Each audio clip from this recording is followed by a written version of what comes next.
Hello guys, कैसे हैं आप सब लोग। तो आज मैं बात करने वाला हूं कि न्यू एजुकेशन पॉलिसी के ऊपर। आप लोगों को पता है कि न्यू एजुकेशन पॉलिसी लाया गया है अपने देश में 34 इयर्स के बाद। ये एजुकेशन पॉलिसी जो चेंज किया जा रहा है, तो ये जो पॉलिसी आया है उसके ऊपर डिटेल्स में थोड़ा बात करेंगे। क्या क्या मोटा मोटी क्या क्या चेंज किया गया है अपने देश में एजुकेशन के ऊपर, और उसके साथ शिपिंग फील्ड में क्या इसका क्या मतलब शिपिंग का पढ़ाई में क्या असर पड़ने वाला है, क्या नहीं पड़ने वाला है, उसके ऊपर भी डिस्कस करेंगे। तो चलिए वीडियो को स्टार्ट करते हैं। वीडियो स्टार्ट करने के पहले मेरा अगर चैनल अच्छा लगता है तो लाइक शेयर और सब्सक्राइब कर दो मेरे चैनल को। और चलो वीडियो को स्टार्ट करते हैं। पहले बात कर लेते हैं स्कूलिंग से। बात करूंगा। अब जैसे आप लोगों को पता है कि इतना दिन तक 10+2 मॉडल में पढ़ाई चलता था, तो वो अभी चेंज होके 5+3+3+4 मॉडल में आ चुका है।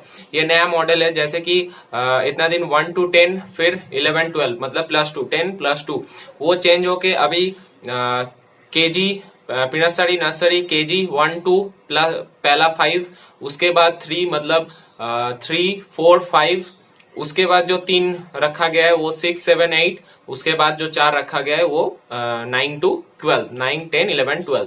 और इसके बीच में जो बोर्ड का जैसे एग्जाम होता था, बोर्ड तो मतलब बोर्ड एग्जाम तो होगा, लेकिन उसका जो बीच में जो माध्यमिक मतलब सेकेंडरी, हायर सेकेंडरी का जो एग्जाम होता था 10th-12th का, वो अभी नहीं रहेगा। और नए जो एजुकेशन पॉलिसी आया है उसमें वो नहीं रहेगा। तो जो चेंजेस, पहला तो ये है 5+3+3+4 सिस्टम कर दिया है यहाँ पे। और जैसे क्लास 10 में या 12th में जैसे एग्जाम होता था आपका बोर्ड का, वो एग्जाम अभी नहीं होगा। बोर्ड तो एग्जाम लेगा, लेकिन लेगा 3 में, 5 में, 8 में, और 9 या 12 के बीच में 2 बार बोर्ड एग्जाम लेगा। तो ये अभी और भी डिटेल्स में आना बाकी है, कब कब क्या होगा। लेकिन जो 10th और 12th का जो बोर्ड एग्जाम हम लोग देते थे, वो अभी और नहीं रहेगा। तो और उस टाइम पे 9 से 12 के बीच में सेमिस्टर वाइज पढ़ाई होगा। मतलब आपको 9 में 2 सेमिस्टर देना है 6-6 महीने के बाद। जैसे कॉलेज में हम लोग पढ़ाई करते हैं, तो उसमें जो सेमिस्टर वाइज पढ़ाई होता है, उसके बेसिस पे 9 से 12 का पढ़ाई होगा सेमिस्टर बेसिस पे। और जो भी चेंजेस ये है कि आप 5 तक कोई भी रीजनल लैंग्वेज, मतलब आपके मातृभाषा, चाहे वो बंगाली हो, चाहे वो आप जहाँ पे भी रहते हो उस भाषा में आपको पढ़ाया जाएगा। बंगाली, तमिल, तेलुगु, मलयालम, जो भी मराठी, ये सब जो भी लैंग्वेजेस है उसमें पढ़ाया जाएगा आपको 5 तक। और मतलब कोशिश किया जा रहा है कि 8 तक पढ़ाने के लिए, लेकिन अभी तक जो बताया गया है उसमें 5 तक पढ़ाने का ये रखा गया है। और 6 से कोडिंग चालू हो जाएगा। जो कंप्यूटर का सब पढ़ाई है वो सब आप लोगों को प्रॉपरली चालू हो जाएगा। उसके बाद सबसे मेन और जो अच्छा चेंज किया गया है वो है 6 से वोकेशनल ट्रेनिंग। मतलब अगर आप पढ़ाई में कुछ नहीं भी कर पाते हो, तो 6 से ही आपको वोकेशनल ट्रेनिंग भी दिया जाता है कि आप आगे जाके, ऐसे बहुत सारे लड़के जो भटक जाते हैं तो उसके पास ये भी नॉलेज होगा। जैसे आपका हो गया वोकेशनल ट्रेनिंग में आपका वेल्डिंग, फिटर, जो भी आईटीआई में कोर्स किया जाता है, या जो भी पॉलिटेक्निक में जो भी कोर्स किया जाता है उसमें जो भी फिटर, वेल्डर, इलेक्ट्रिशियन, प्लम्बर, ये सब का भी काम आपको हर साल में, मतलब 6 से आपको हर साल पढ़ाई बैग छोड़ के कोई मतलब उस टाइम पे आपको पढ़ाई का कुछ बात नहीं किया जाएगा। उस टाइम पे आपको इंटर्नशिप दिया जाएगा।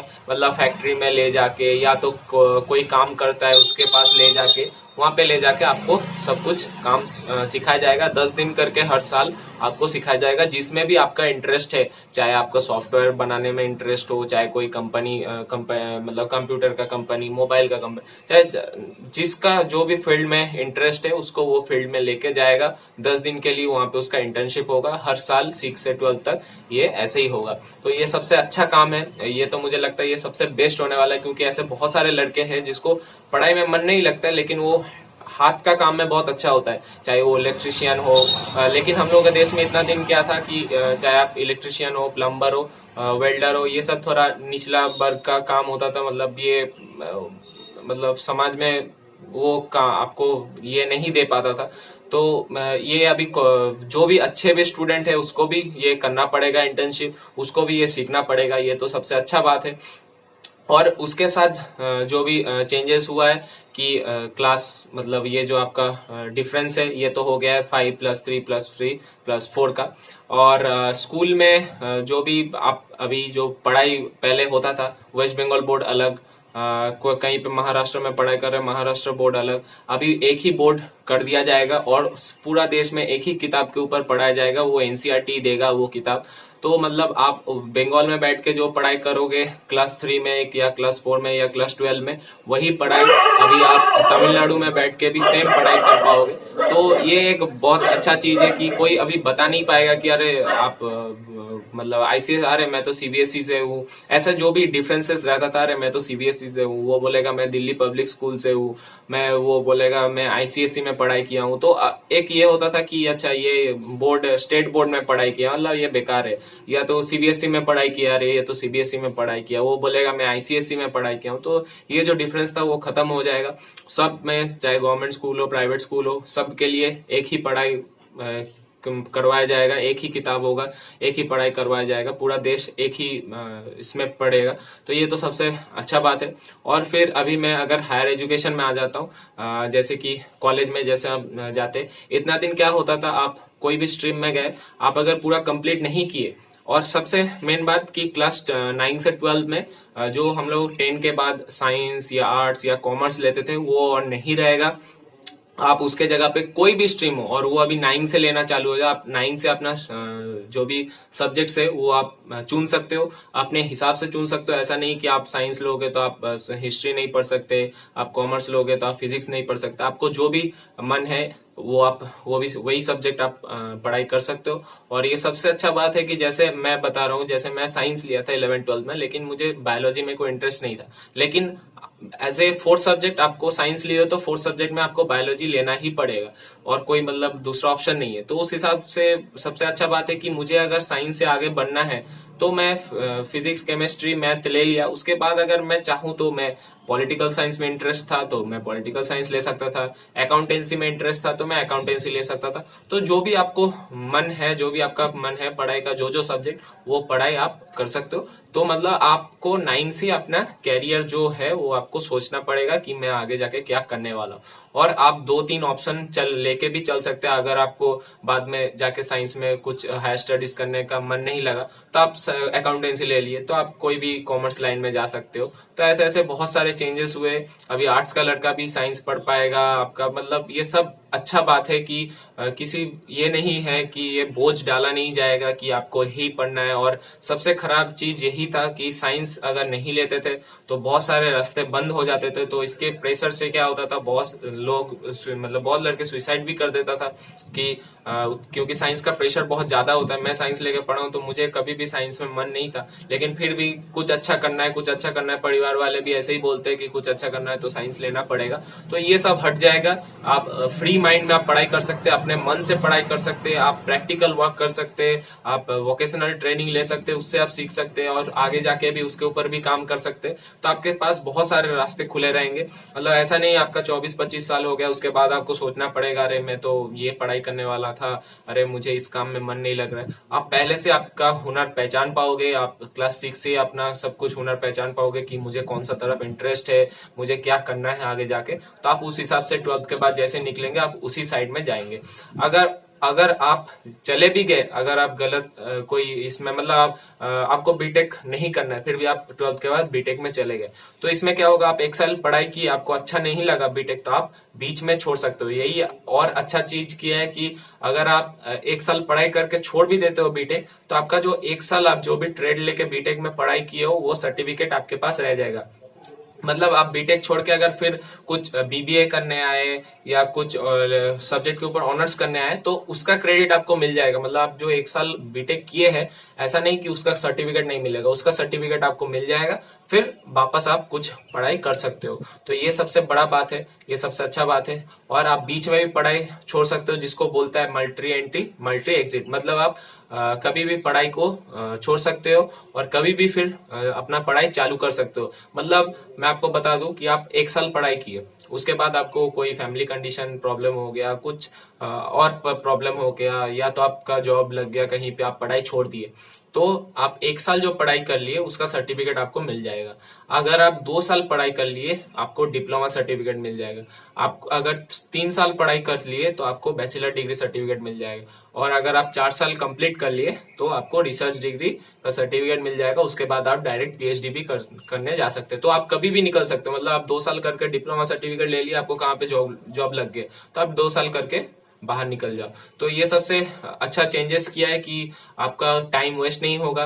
आप कभी भी छोड़ सकते हो, कभी भी फिर वहीं से स्टार्ट कर सकते हो कि आप लोग 1 साल पढ़ाई कर लिए तो आपको फिर 1 साल वो दोहराना नहीं पड़ेगा। आप अगर कभी भी आ रहे हो पढ़ने के लिए तो आपको फिर सेकेंड ईयर से ही आप चालू कर सकते हो। तो ये सबसे बहुत अच्छा बात है, क्योंकि आप बहुत सारे क्या होता है कि पहले आप कुछ स्ट्रीम लेकर चले जाते हैं, फिर वो मन नहीं लगता है, फिर चेंज करते हैं, तो क्या होता है उसमें समय बहुत ज्यादा बर्बाद हो जाता है और 24-25 ईयर्स हो जाता है, उसके बाद सोचने का ही मौका नहीं मिलता कि करना क्या है। तो अभी क्या होगा, आपको जैसे ही कम उम्र में आपका पढ़ाई कंप्लीट हो जाएगा तो आप बहुत कुछ सोच सकते हो कि मुझे क्या करना है, मुझे गवर्नमेंट जॉब की तरफ जाना है, मुझे प्राइवेट जॉब की तरफ जाना है। प्राइवेट जॉब में भी जा रहे हैं तो आपको जल्दी आपको प्राइवेट जॉब भी मिल सकता है और इससे जॉब भी बढ़ेगा, क्योंकि आप जैसे आप ज्यादा अपने स्किल्स को डेवलप करोगे तो आप अपना कुछ खोल सकते हो, दुकान खोल सकते हो, बिजनेस खोल सकते हो। जैसे बिजनेस खुलेगा वहां पे एम्प्लॉय लेना पड़ेगा, तो उससे क्या है जॉब थोड़ा ज्यादा ये होगा।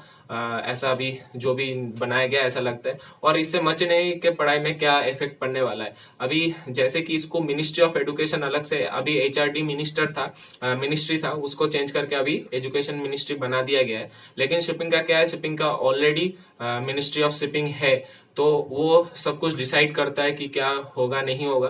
तो इसमें मुझे ऐसा लगता नहीं कि कुछ ज्यादा कुछ चेंजेस मर्चेंट नेवी के पढ़ाई में होने वाला है, क्योंकि ऑलरेडी मर्चेंट नेवी में आपको पता है DNS diploma in nautical science वो 1 साल का है और बीएससी 3 साल का है, बीटेक 4 साल का है। तो इसमें क्या चेंजेस होगा वो तो आगे जाके पता चलेगा कि मर्चेंट नेवी का पढ़ाई में कुछ चेंजेस हो रहा है कि नहीं हो रहा है। मेरे हिसाब से तो 1 साल में अगर डिप्लोमा आपको मर्चेंट नेवी की पढ़ाई में मिल रहा है तो अभी इसमें क्या चेंज किया जाएगा या क्या चेंज करेगा ऐसे तो पता नहीं है। और जो कॉलेज का जो भर्ती है, पहले क्या होता था कॉलेज में अगर आप भर्ती होने जा रहे हो तो आपको नंबर चाहिए होता है। तो मतलब किसी का 90%, कोई कॉलेज का कट ऑफ मार्क्स 90% है, 95 है, तो सब रेस में लग जाते थे कि चलो पढ़ाई करना है, मुझे नंबर लाना है, नहीं तो नहीं होगा। किसी का अगर 1% भी कम हो गया तो वो कॉलेज में एंट्री नहीं ले सकता। लेकिन अभी जो सबसे अच्छा चीज कर दिया कि कॉमन एंट्रेंस टेस्ट होगा, एक ही टेस्ट होगा ऑल इंडिया में, उसके बेसिस पे आपको कोई भी कॉलेज में एडमिशन मिलेगा। तो आप टेस्ट में अच्छा करो, आपको ऐसा देखना नहीं है कि आपको रिजल्ट अच्छा आया कि खराब आया, वो देखना नहीं है, आप टेस्ट में अच्छा करो, कॉमन एंट्रेंस टेस्ट दो। जैसे कि आप लोगों को पता है आईएमयूसीईटी होता है, जैसे कि आपका बीटेक का इंजीनियरिंग का होता है जेई। तो ऐसा जो भी पढ़ाई है कॉमन एंट्रेंस वो पूरा ऑल इंडिया में एक ही कॉमन एंट्रेंस टेस्ट करवाया जाएगा साल में 2 बार। तो उसके बेसिस पे आप कॉलेज में एडमिशन ले सकते हो। तो ये कुछ जो भी मोटा मोटे तौर पे आप लोगों को बता दिया क्या क्या चेंजेस हुआ है। तो ये जो भी बहुत अच्छा चेंजेस लाया गया है और बहुत अच्छा डिसीजन है, 34 साल के बाद ऐसा डिसीजन लिया गया है। ये बहुत पहले ले जाना मतलब लेना चाहिए था, लेकिन जो भी है ठीक है, चलो बहुत देरी में आया लेकिन अच्छा है। और अभी तो सिर्फ कैबिनेट ने पास किया, इसके बाद बिल पार्लियामेंट में आएगा, उसके बाद अगर पास होगा। और ऐसे भी जो भी रिकॉर्ड है अभी ये सरकार का 2019 में जितने भी बिल आया है सब पास कर चुका है। तो मेरे हिसाब से लगता है ये भी बिल पास हो जाएगा और ये भी बिल पास भी होना चाहिए। तो चलिए वीडियो को इतना रखते हैं। वीडियो अगर अच्छा लगता है तो लाइक शेयर और सब्सक्राइब जरूर कर देना। चलो बाय।